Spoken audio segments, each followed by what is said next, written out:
At least Jack গেনেল আনলে খাওয়ালেও তোমাকে আমি ক্রিটিকে নমিনেশনে নাম দিয়ে দিচ্ছি। আমি বলছি আমি ওই এত দাম দিয়ে আমি খাওয়াতে পারবো না আপনাকে, আমি এটা খাওয়াতে পারবো না, আমার এত টাকা পারিশ্রমিক আমি পাই না। তাকে দেখে আমার মানে মুখ ধরে তাকে থাকতাম। আমি হচ্ছে ছোটোবেলা থেকে আনন্দলোক খুব পড়ি।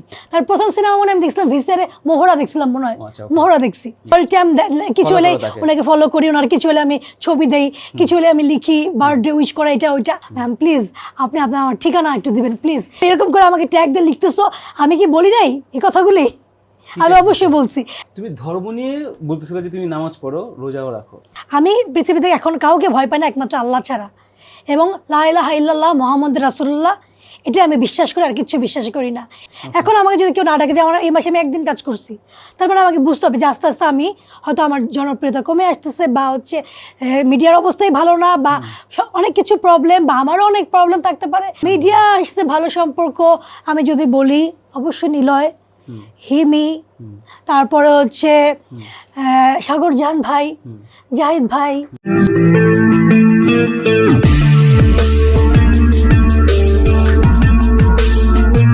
যারা গালিগুলো দেয়, ঠিক আমার খারাপ মনের পরিচয় পাওয়া যায় নাকি আপনার?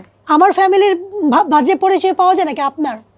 আপনি যখন একটা মেয়েকে বাজে গালি দেন এবং খাট কাঁপানো সমস্ত বলেন, এ তো 2 টাকার অমুকের সাথে যেয়ে শুইছে, একটা প্রমাণ দেখাতে পারবেন?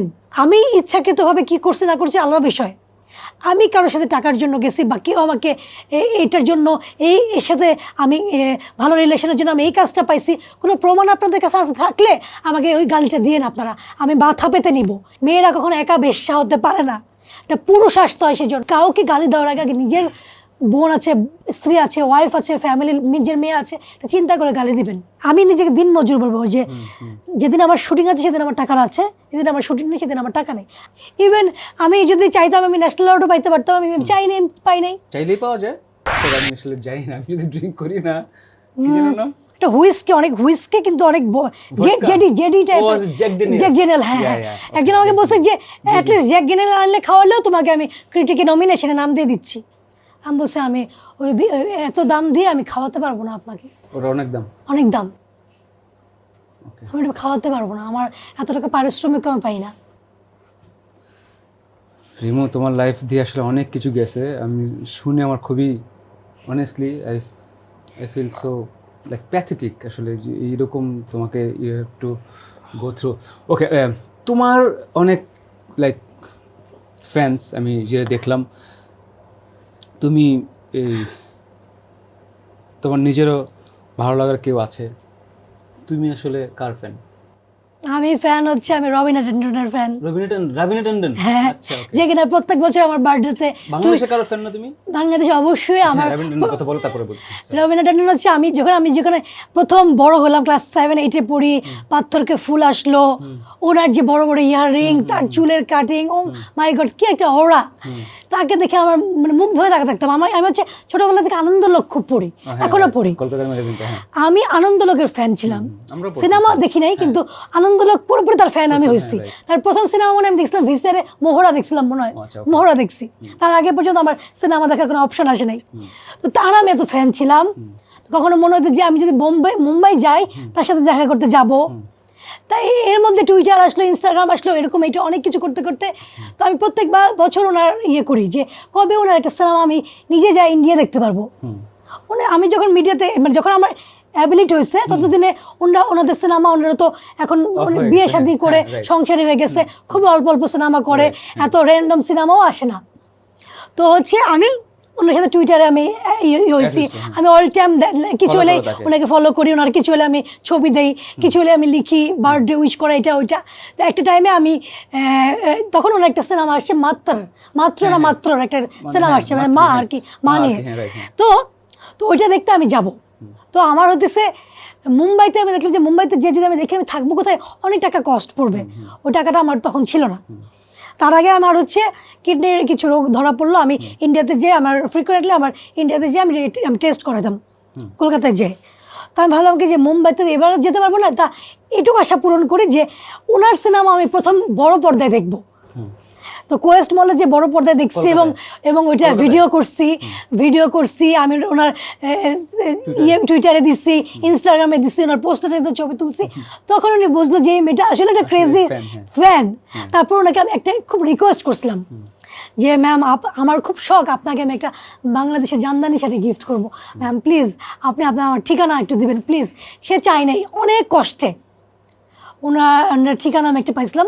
এরপর নাকি 2টা জন্মদিনে ওনাকে আমি 2টা শাড়ি পাঠাতে পারছি। জামদানি শাড়ি তো অনেক এক্সপেন্সিভ, আমার যতটুকু অ্যাবিলিটি করেছে, এবং উনি এত খুশি হয়েছে, হয়তো পরে নাই কিন্তু গত বছর যখন শেখ হাসিনা পালাই গেল ওনার সাথে আমার টুইটারে ঝগড়া লাগছে। তুমি যদি টুইটারে যাও এখন তো এক্স হ্যান্ডেল, প্রচুর ঝগড়া লাগছে তাকে নিয়ে আমার, তার সাথে আমার ওপেনলি। সে আমাকে বলছে রিমোরোজা you know how I am, তুমি এরকম করে আমাকে ট্যাগ দিয়ে লিখতেছো, আমি কি বলি নাই এই কথাগুলি?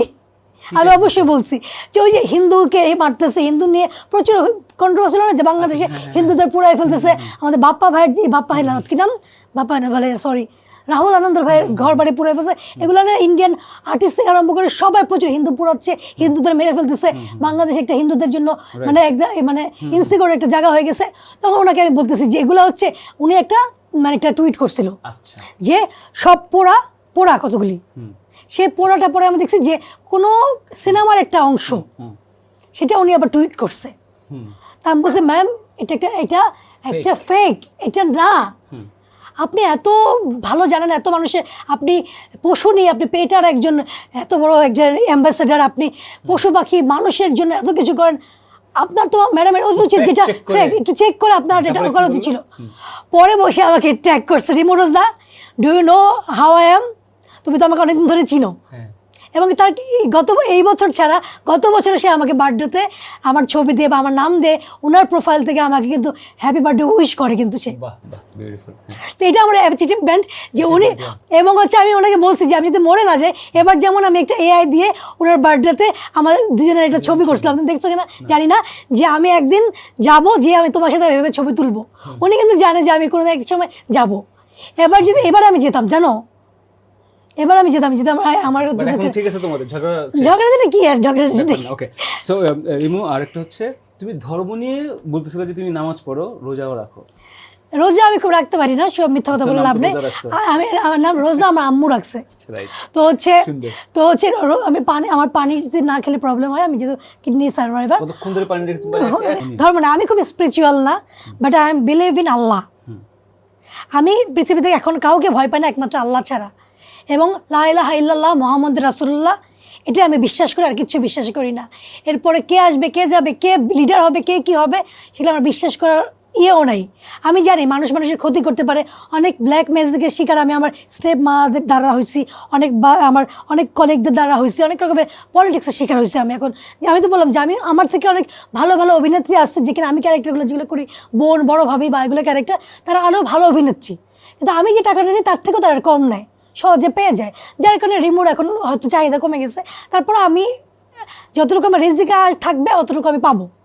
এখন আমাকে যদি কেউ না ডাকে, যে আমার এই মাসে আমি একদিন কাজ করছি, তারপরে আমাকে বুঝতে হবে যে আস্তে আস্তে আমি হয়তো আমার জনপ্রিয়তা কমে আসতেছে, বা হচ্ছে মিডিয়ার অবস্থাই ভালো না, বা অনেক কিছু প্রবলেম, বা আমারও অনেক প্রবলেম থাকতে পারে, যেটা কিনা আমি মনে করি যে আমি সবাই তো মনে করবে যে আমার কোনো প্রবলেম নাই, কিন্তু কিছু মানুষ কী করবে, ভুল না ধরায় দিয়ে যে দূরে চলে যায়, সরাই দেয়, ওটা কষ্ট লাগে।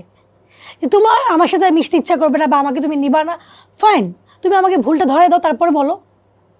তোমার সাথে সম্পর্ক ভালো কার মিডিয়াতে? মিডিয়ার সাথে ভালো সম্পর্ক আমি যদি বলি, অবশ্যই নিলয়, হিমি, তারপরে হচ্ছে সাগর জাহান ভাই, জাহিদ ভাই, এদের সাথে সবসময় আমার কাজের সম্পর্ক দাও না। তারপরে আমার জোভানকে আমার খুব পছন্দ, ওর সাথে কথা হয় মাঝে মাঝে। আবার আমাদের একটা ডিরেক্টর আছে, ইয়াং ডিরেক্টর মহিন খান, মনিরা মিঠু আপা, যে কিনা প্রথম আমাকে দেখতে গেছে।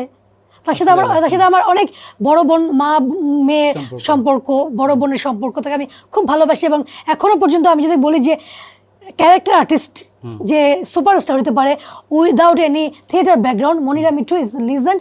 উনি একজন একটা কিন্তু উদাহরণ বাংলাদেশে, সে আমার আইকন। আমি সবসময় মনিরা মিঠু হইতে চাইছি। আমি এখনো চ্যালেঞ্জার ভাই তো মারাই গেলেন আনফর্চুনেট, উনিও খুব ভালো মানুষ ছিলেন। তো এই কজন মানুষের সাথে আমার খুব ভালো সম্পর্ক। ব্যাকগ্রাউন্ড আছে সেটা বলতেছি। হ্যাঁ, চ্যালেঞ্জার ভাই তো অনেক চ্যালেঞ্জের ভাই কিন্তু কোনো অভিনয় ব্যাকগ্রাউন্ড ছিল না, না, but প্রতিভা জেনেটিক course, সবকিছু জেনে সেটাই বললাম। সবকিছু মানে কি বললাম তো এগুলো গড গিফটেড। মিঠপ্পাটাও তাই। তো এরা আমাকে ভালোবাসে, এরকম আরো অনেকেই ভালোবাসে। ভালোবাসে না কারা? ভালোবাসে না